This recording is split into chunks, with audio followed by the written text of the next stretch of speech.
Hey, how's it going, everyone? This is Dr. Hisham Sayed. So, welcome to my series on using MS Project and construction scheduling. I hope you like this series, and the first part of it, this video, is on the user interface of this cool software and how to use it to set up a project, set up how you create activities and link between them as logic, um, and then see how the project giving you numbers and making sense of these numbers, and playing with the appearance of your schedules, grouping, the timeline, and finally creating calendars and adding your own holidays and see how that will go on with these different things we'll play on. My comment here is that MS Project is a very cool, very nice software, well done by MS Microsoft people. But it was developed with the intention to be a very generic tool for any project manager. And project here, I mean construction, IT, any project that needs management. So in this video, I'll show you the different things that you need to pay attention to, and also in this part and the next part, to fit our needs and how we model construction projects and their schedules. So pay attention to these hints and my 50 cents on how to use MS Project in a way that will make your life easier and get the most potential out of MS Project. So please, take advantage and use these videos. Share it with your friends, and I hope you like it. So let's start. Okay, so for the sake of this tutorial, I will use a very small example of a construction project. I mean, it's only 8 activities, but it serves the purpose of illustrating the use of Microsoft Project. So the description here has all the information that you need for the tutorial. And let's start here with first opening Microsoft Project. You can find it here or in the fast start menu here or under the Microsoft Office. So I will open it from here, Microsoft Office project.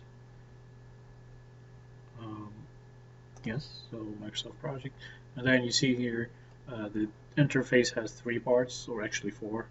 So the first one is the typical Microsoft Office type of tabs and commands and icons. And then the left side here looks like an Excel sheet with columns, and then the activities will be the rows.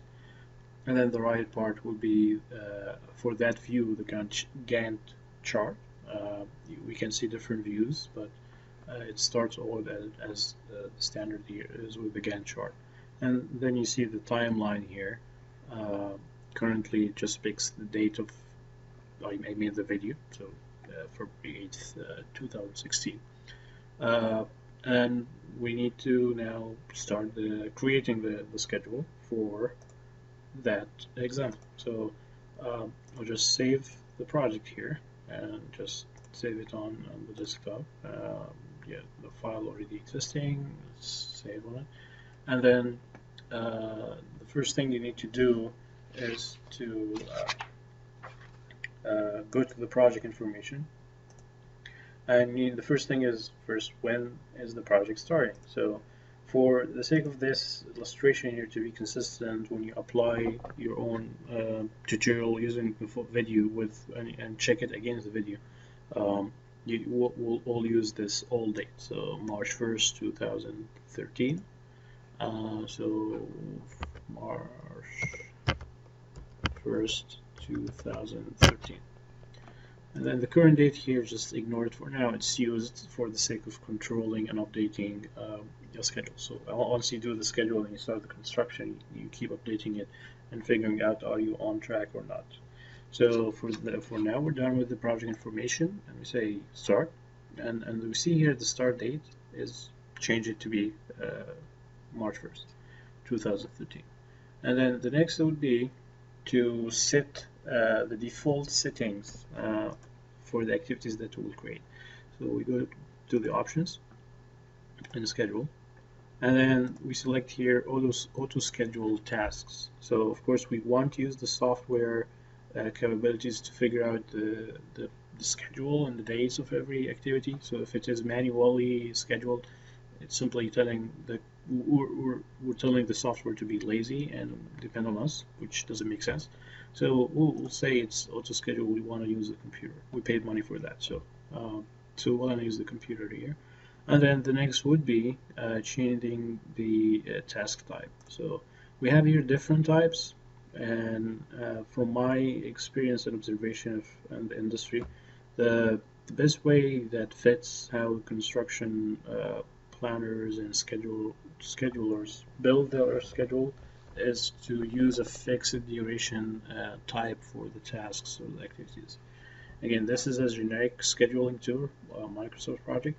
And in construction, the way we do it is we do the quantity takeoff, estimating durations, and of course, based on what crews we get to use. But usually when we construct the schedule, first thing we enter is the duration for every activity. And then we load resources and we do many things after that. But we simply define the duration and the logic, you have a schedule. So for us here, we will use the fixed duration. There are different other types. We'll not get into these details, but you can check online for many resources that describe this relationship between units, duration, and work. Microsoft has its own way of defining or having this relationship, and I will leave it to you to Google for it and read about it. It's a very interesting formula, but sometimes it becomes confusing, and especially when you see it in reality in the software itself. So once you do these changes, we say okay, and then we're ready to start entering the activities. So this is like a really a spreadsheet. So you just say the first activity based on the example we have here is preparing the site. So prepare site,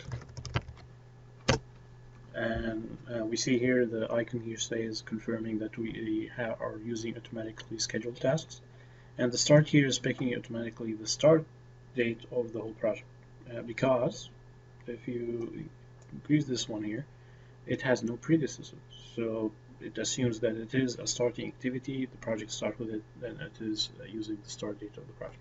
And then the finish here is the same as the start date, because you have 1 day duration. And this is one thing you need to pay attention to, is when you put a date on the start column here, it has a different meaning even if you use the same date value on the finish. So the date on a start column means it is the beginning of that date, and then the date on the finish column means it is the end of that date. So between the start of March 1st and the end of March 1st, you have 1 day forward. If I change this to 2, now I remove the question mark because this is my input now. You see it's starting the beginning of March 1st and ending March 4th. So this is maybe confusing now, but if you look at the bar chart here, these gray areas are weekends. So now it's still 2 days of work. You start at the beginning of March 1st and end at the end of March 4th, but still you end up at the end with still 2 days of work. So just be careful and make sense of the dates here. Don't just take it granted, and you always check whatever computer is giving you, because in computers, trash in, trash out. So keep building your schedule. Of course, now the prepare the site has a duration of 1, so just get it back to 1, and then the other tasks here, construct footings,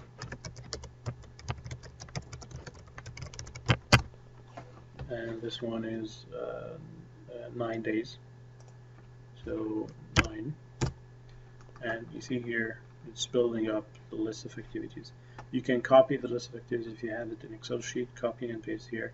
It is within the same Microsoft Office suite of softwares or programs, so it is very compatible, very easy to to make the transition from Excel to Microsoft Office. So I'll keep building this and come back to you in this video. So just hang in. Okay, so welcome back. So now, after spending time on entering all the activities, 8 activities here, and their durations, we see here all of them, again, no predecessors. So you assume here, or the software assumes that the project starts with all of them. But of course, now you have a logic or relationship with dependencies between them. Some of you might not have the predecessor or the successors columns shown, so you just say insert column, and then these are all the possible values to show in the columns. So just if you're missing a column, look for it. Successors will be listed here. Successors.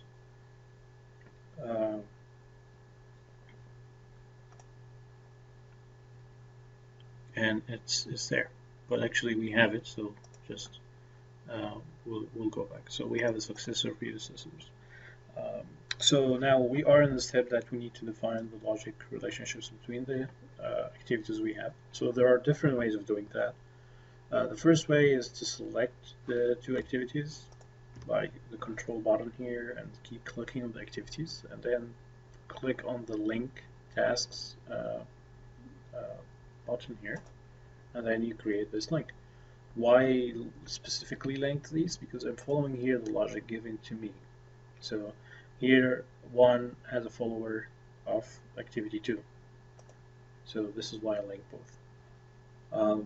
You can do it in a different way. So you go over the first activity until it has this mouse shape here, and then when clicking and keep clicking and going away from this activity, you see now the mouse pointer turns out to the link icon, and then when you go to the other activity, you see here it's reading finish to start link between task 1 and task 2, and once you do it, now you see it's linking both. And you see the cool thing now is populating the successors and predecessors fields for every one of these columns. So if 1 has a successor of activity 2, then it means activity 2 has a predecessor of 1. And we see here again that prepare the site starts Friday, finishes Friday, 1 day duration, and then the second activity depends on it, but it waits until the weekend is over, and then you start for 9 days. So it takes 5 days of the first week, and then 4 days of the second one. So what we'll do now is just keep building the relationships. So this activity has 2 successors, 2 and 3, 3 and 4, I'm sorry. So 3 and 4. This is you can see now it's the easiest way that the kind of drag and drop type of technique. You can still use this one, or you can actually write in the successors or predecessors column. So I can show you an example of writing here. This is 3 and 4, and then 5 and 6. 5 and 6 are the followers for 3 and 4. So I just write here 5, 6, and then 5, 6, and we're done with the logic so far. And sorry, going back here, 5 has 7, 6 has 7 as followers. So 7 are successors, and then now you see here it's extending beyond your view. So what you'll do now is go schedule the bar chart, so view and this entire project, so it zooms in just to show you just the project. Now almost done here. 7 has 8 as the successor here, so 8. And actually 8 now has no successor because it is truly the finishing project. So we have here prepare the site is the starting activity of the project, I'm sorry, and then the clean is the finishing activity of the project because it has no successors. Cool. So now we're done with the the logic or the relationships between the activities. But we're missing one point. Part of the logic is to define the attributes of these logic relationships. So in the input of the activities here, I clearly see all the relationships are finished to start. But it's up to you to use other type of relationships. So if you click on any relationship, you see all of them are finished to start, but uh, here we can change to different types. Start to start, finish to finish, or start to finish. Just to show you, start to start, if we change this to start and say OK, you see it changing the schedule. So, and you see here, it's adding this SS start to start to successor to as type of relationship. So you can use a syntax, a specific syntax when you write the relationship here, or you draw the drag and drop relationships and then double click on the relation to change the style. So let's go back to the finish to start type of relationship and say OK.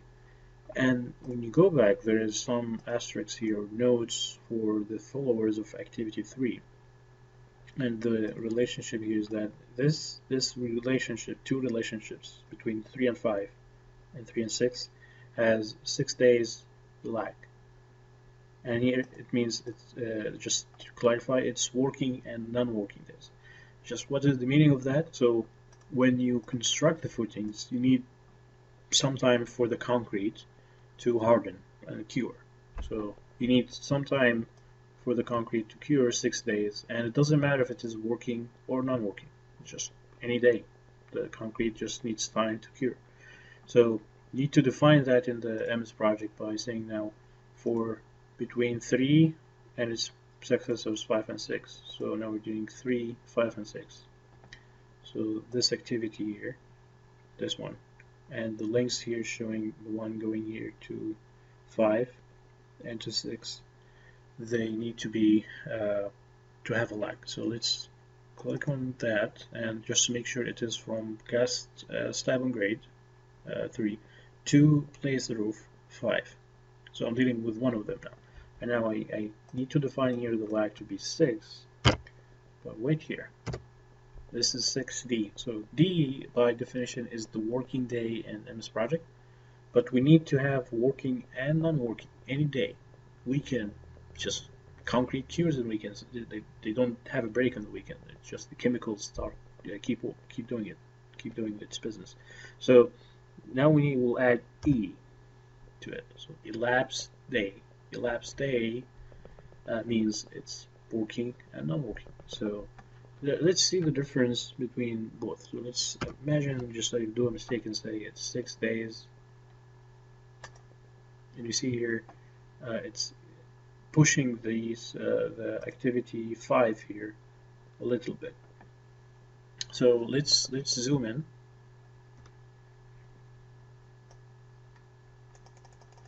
And now going back, we see here that added the lag.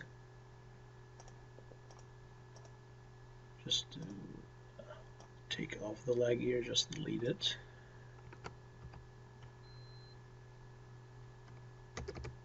To keep it 3 and 4. And now, of course, from the logic here, 5 depends on 3 and 4. So the latest of them finishes 4, and this is why it starts at the end of 4. But if I do finish the start here 6 days, now from the end of 3, I will count 3 days, 1, 2, 3, 4, 5, 6. So now it's not critical by the end of 4, it's critical by the end of 3 and 6 days lag. But I'm counting only the working days, 1, 2, 3, 4, 5, 6. But still the concrete here queues on the weekend, and I can use this in my advantage and save time. So now if I add just the E, just E here, you'll see here 6 days of elapsed days. Now you see you're counting in the non-working, the weekend days. So this is just the difference here. And the other thing we'll do now is to apply the same lag with between 3 and 6. So now going to 3 and 6, this you need to be careful now which link to pick. So I think this is from 3 to 4, 5, 6. This is 6, so this is the link. And just to make sure it is from gas slab and grade. 2 is still Windows, which is 6. So now I need to write it here 6 ED 6 elapsed days. And then this is the chain tab. So now you define the logic, and it's just now if you go back to the entire project view, this is the schedule. You enter all the durations, the logic, and you can see here successors, predecessors, and you can see the entire schedule.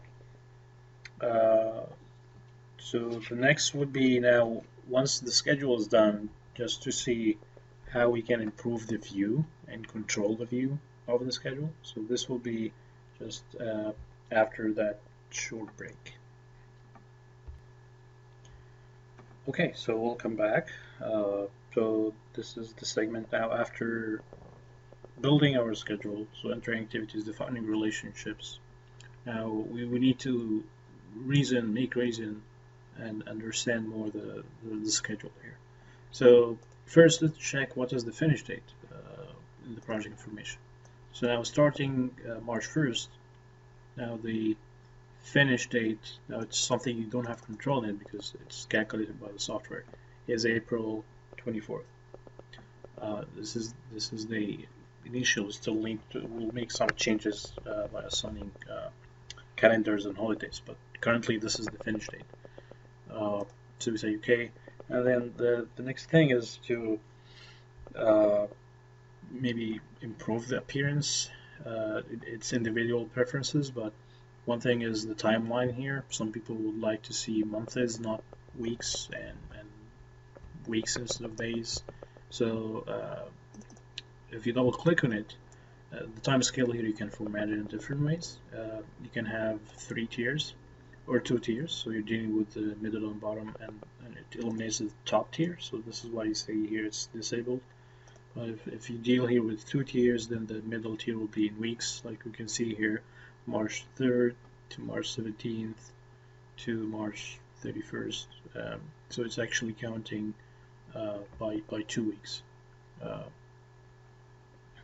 So the bottom tier here is in days, middle tier is in weeks, and the count is 2 because now I'm zooming it out a little too much, so it's counting by 2 weeks.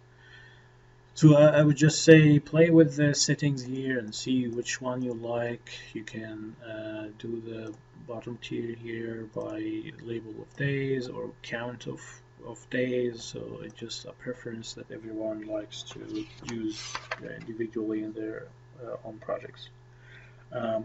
So this is just the appearance here. The other thing very important is related to appearance also, but actually it delivers a lot of information, is the critical path. So, I mean, critical activity, if you go back to the lectures on scheduling, critical activity is the one that has 0 float. So you cannot afford any delay in it because simply it will mean a delay in the whole project. So what we will do now is we want to show, if we go back to the view, entire project, we want to show, I'll just squeeze this here, entire project, and let's zoom in.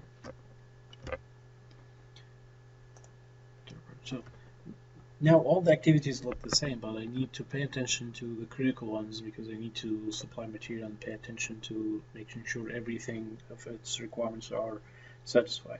So we need to give colors. We need to differentiate between the colors of critical and non-critical activities. So if you right click on any part of the ground here, the background, and then say bar styles, and you see here all the tasks has this appearance.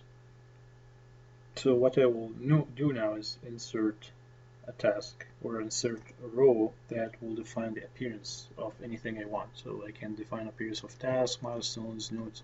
So I will just go to the split here and say insert row. So just below the task, and then I will name that critical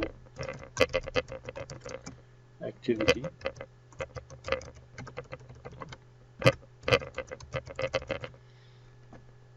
And I will give this appearance here that I will control. Give critical is 99.99% and schedules are red. Very, very critical, dangerous to play with it, and delay it. And then now, which activity to pick to give this appearance to? So what I will do now is pick critical. So look for critical as a word, and this is the one. So Microsoft Office here, or Microsoft Project, will understand that if you've picked critical, it will only apply this shape or appearance to the activities that has 0 float, 0 to the float. So if I do that, and with that, if I click OK, now it changes the color of the critical activities to be red, which makes sense. This is my critical path, the longest path, and this is the critical path for activities. Just to show you here, one thing, bar charts, this one, if I cut this row, the sequence of the rows here, or the appearances makes a difference. So if I cut the row and insert the row here, past, and delete this one I did cut. So I'm putting the critical activity as appearance in the first one, and then say OK. Oops. So now everything is gone. You see here there's links are red, but I don't see the red color for the critical. So this is the point I want to say. Is all these appearances are shown, but on top of each other. So you need to be careful of the order here. So you want to show the activity. All the activities will have the yellow one. So I'll just copy this back and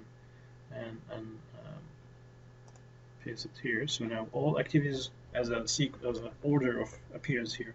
All activities will have the blue, and then for the critical activities, show on top of the blue the red. So simply you will show the red at the end. So this is the critical activities, and we can see here clearly on the bar chart. Another way of looking at the schedule is looking at the Gantt chart. I'm sorry, not the Gantt chart, the network diagram. So it's not shown here. Some installations show you the more views as a default, but for us here, we'll look for the network diagram and make it as part of the more views. And now you see here another view is the activity on Node. Other softwares called CPM networks, other Perl network, and Primavera, for example. But it's simply the activity on Node with more information, very visual in terms of the relationships, but not good visually like the bar chart in terms of showing the durations and the start of things. So going back to the Gantt chart, what we'll do now is also grouping activities. So just an appearance or showing the schedule in different ways. But before that, let's do actually one thing. We didn't finish our schedule, didn't model our schedule correctly, because I'm saying here that March 15 is a holiday. So let's go back to the schedule and see where is March 15. So this is March 13, 14, 15. So 15 is actually a Friday. It should be a working day, but for some reason it is a holiday. So you need to define this as a holiday. So defining it as a holiday, we need to come up with our own calendar. So what we'll need to do is create our own calendar. So we'll go to project, change working time, and then create new calendar. And I will say this is a calendar with holiday. And make a copy of the standard, because the standard has always the weekends are non-working days. And another base calendar. So let's see, calendar with holiday. Is this there? Oh, so I created that file. So let's let's create a calendar with holiday, or pick a new one. Let's actually create a new one. So calendar with holiday 1, because I created it already, and I will make it from copy from the standard. And this is my my new calendar that I need now to define March 15th, 2013 as a holiday. So I'll write here holiday, and then the start here means picking at the current date I made the video, but I will take this out and say March 15th, 2013. I need to copy that, copy, and here. So the start and finish is just one day, March 15, 2015. And say okay. And no change happened here. I just if I zoom, view entire project, project and project information, still April 24, so no change. So I created the calendar, I defined the holiday, but actually I didn't tell the software to follow this calendar with the holiday. So what I need to do is go to the project information, and then tell them the software to use for this project is to use the calendar with the holiday. And I want you to see here Wednesday, April 24th. This is before applying the change. And we see there is a push of the activities, because now if I zoom in, this activity here, these two, were supposed to start on Friday, but now Friday is a working day, or actually sorry, non-working day. So if you want to be clear about showing it as a non-working day, so non-working times, I want to show it as following the calendar with holidays. So now it's showing this gray shading as a non-working day. So now when I look at it, yes, it is non-working day because there is a holiday entered there. So, and if you go back to the project information, now I extended the project by 1 day from April 24th to April 25th because of this holiday. So almost done here with finishing the basic scheduling part, which is part 1 of this series here. So the last thing I want to show you is sorting and grouping activities. So when we do sorting and grouping activities, meaning make it simple to track activities and know which parts of the project it refers to. So for example, some would notice that there are some site work activities and building activities. So what I will need to do now is group the first and the last one, even if they are chronologically on our respective time, they are done just at the beginning and the end of the project, but as grouping, it makes sense to say site work includes preparing the site and cleaning it. So some people prefer grouping it in this way. So what I will do is say insert task, and then I will call this site activities. Of course, this is not part of the initial activity list I created, but just for grouping. So what I will need to do now is group these two activities under the site activities by selecting them both and then going to task and then say indent task. You see here now it's a second level of the site activities. And let's do it again. So before that, site activities was just like any activity, but it's not really an activity, it's just something to group activities under. So I will indent this, and now we see it's calculating automatically from the start of the first activity under it to the end of the last to be done of the activities under it. So site activities, and then I will add another task for building activities. And now this one is part of the site activities, but actually it's in the same level. So I will back and then out indent it. Now it's on the same level, and now indent all the activities below it. And see now these are the two major group of activities: site activities and building activities. Just a way to group and think following work breakdown structure. If you want to do it this way, grouping activities and sub-activities and work packages. You can group by subcontracts. So there are different ways of organizing the project based on your own preference. So this marks the end of the part one, is creating the schedule, setting it, the settings and defaults for activities, creating activities logic, and defining calendars, and controlling the appearance for it based on your own preference. So I'm giving you multiple options here based on your own like or taste. So this is the end of part one, and part two will cover the advanced tasks related to scheduling, which are resources, uh, resource creation or identification, allocation, and leveling. So have fun with this part and keep replaying it if you have missed one part of it, and look for the second part of this series. Thank you.